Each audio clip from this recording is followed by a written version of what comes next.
Welcome back, everyone.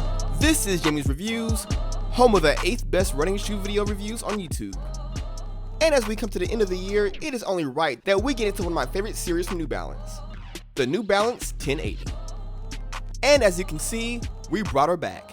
Mary Beth is here to give the people what they want. And today, the people want to know if the newest 1080 can uphold the standard of providing the max cushion experience that we all know and love.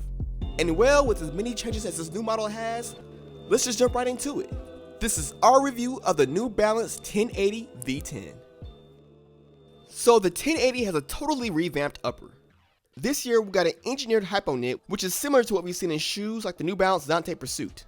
This knit has a very elastic, stretchy feel to it, and I found it to be a bit snug at first around the toes. But once it adapts, it's good to go. Breathability in this shoe has also improved in some ways. The ventilation over the toe box helps airflow, which is nice, because nobody wants hot feet. The shoe still has that booty-like fit, which keeps the fit snug and simple. And the midfoot area of the shoe did feel snugger from what I'm used to in the 1080 series. On the sides, you got some stitch-on overlays within the design to help give the midfoot some structure. And while it does help keep the midfoot locked in, it did feel a bit too snug at times. Not to the point where it was uncomfortable, but just snugger than what I would like. I tried the wider sizing, and that just made the shoe too loose.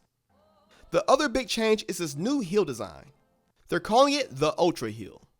And when I first saw this, I was like, oh man, this just may ruin the shoe. But luckily, the heel design caused us no issues. It was supportive, we had no slipping or irritation in the heel, and everything else is about what you would expect. Oh, and New Balance did put some padding back into the tongue, which for us is fine. Last year we had a flat tongue. This year we don't, and it's still all good.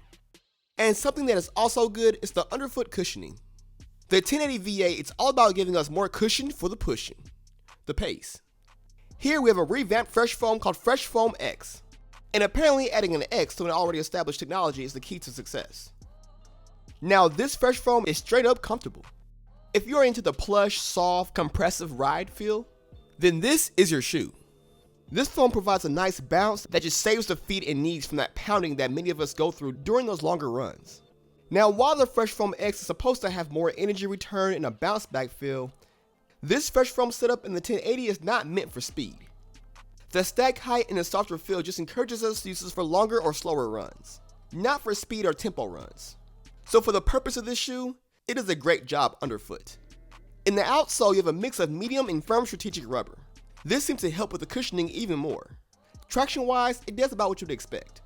Great on road-like surfaces, light dirt paths, nothing crazy.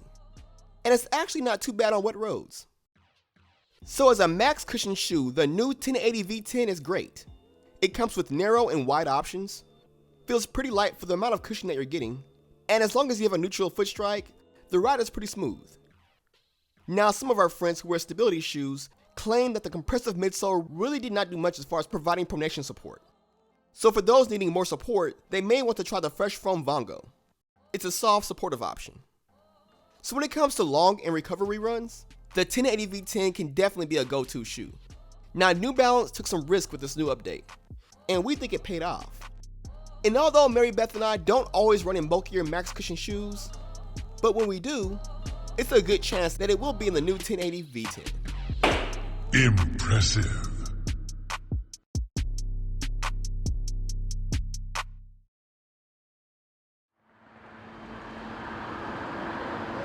Huh? Yes? Okay. I'm gonna just wait. Because I don't know how to do these things. Take off my shoe. Alright guys, we gonna apologize for the wind, the cars, the guy blowing leaves, so we might be yelling in this review, but that's okay. But this is a post-review review. Today we got the New Balance 1080 V10. I've been holding out for this shoe because I want to make sure it was the real deal Holyfield, which for those who don't know, it's boxing. And today we got Mary Beth and all. Hey, Thanksgiving, it brings people together. Yes. I'm thankful for you. I'm thankful for everything about you. I'm thankful for the 1080. The people. Like, without you, is there any channel? I'm thankful that I just remembered to look into the lens. Oh yeah, I'm not. All right. Max cushioning, neutral shoe, New Balance, Fresh Foam X. Not Fresh Foam, Fresh Foam X talk to the people about the fresh foam, X the upper, a little more knitting and all that nonsense. But you do your thing. I'm gonna see how you look sexy in this good light. Okay. What do you want me to say? What do you want to say? Talk about the upper. So let's talk about the upper. To me, this felt a lot like a beacon, but maybe like a stretchier beacon. The upper wasn't quite as stiff and firm. It was a little more form-fitting to the foot. Well, you can't really tell, but there's a lot of stretch to it. It's got a lot of bounce. What do you think? Stop doing that. It's different. It's definitely a lighter weight. They went with the more minimal, kind of like modern upper. Yeah. With like an old school traditional shoe. Hey, 1080 is not the sexy shoe. Like 5 years ago, it was not the sexy shoe. Now it's sexy. Yeah. I mean, this really looks just like a beacon and feels very similar, except that it's got a little more body to it underfoot. It's a little more voluptuous. Ain't no wrong with a little body. Yeah. But yeah, I was super pleasantly surprised. This is a very different look for the 1080. There's a dude blowing leaves. Man, come on, dude. He's just doing his job. You have a... What is that? Oh. All the sounds are happening. Okay, out of the high cushion shoes that you tried in 2019, where does this rank? The Triumph, these, Glycerins, that kind of vibe? Yeah, I'm thinking. Because for me, it's up there. Triumph, this, Glycerin, anything else in that category? I tried the Max Mizuno. Have you tried the Wave? Wave Sky 3? Yeah. I like those. I did not review them. I like those. I like them. Actually, this is my favorite high cushion shoe I've tried this year, or latest update.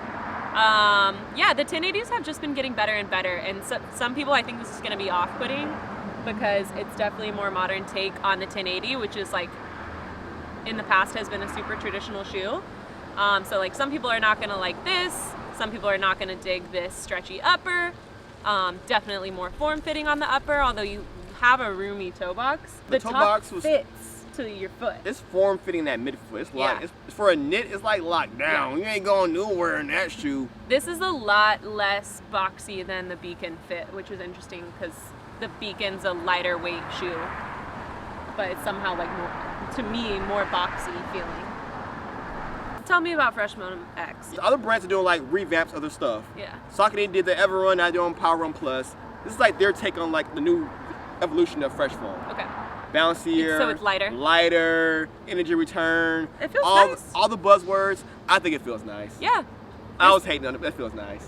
This is a softer feel for the 1080, I think. And like this is really soft cushion. This is like Clifton type feel. I think they're going towards that. Yeah. Which, if you like soft, this is definitely the way to go. If you like firm, I think the tempo might be the good balance. I want to try the tempo.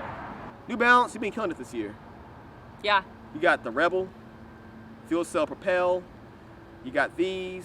You have the Zantes late last year, early this year. New Balance is my brand of the year so far. And I think the 880 is like my... Sleeper.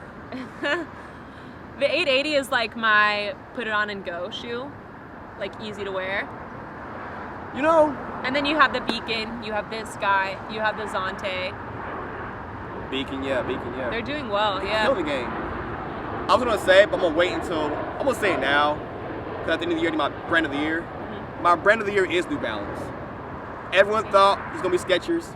Everyone thought maybe Nike or, you know, Saucony. But in 2019, New Balance did the most for me. Yeah, same. But I'll do the whole thing later, the whole other video. But yeah, this is definitely an approve for me. She likes it. I think that soft, cushy shoe, you can't go wrong. Okay, and be sure to stay in school. Don't do drugs. If you can, keep it tight. And I did it again. I keep staring at myself. I keep staring at myself every time. Look into the lens right now. Right. Bye.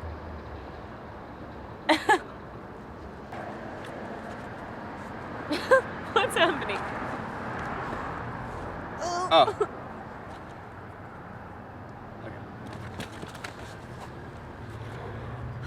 Wow.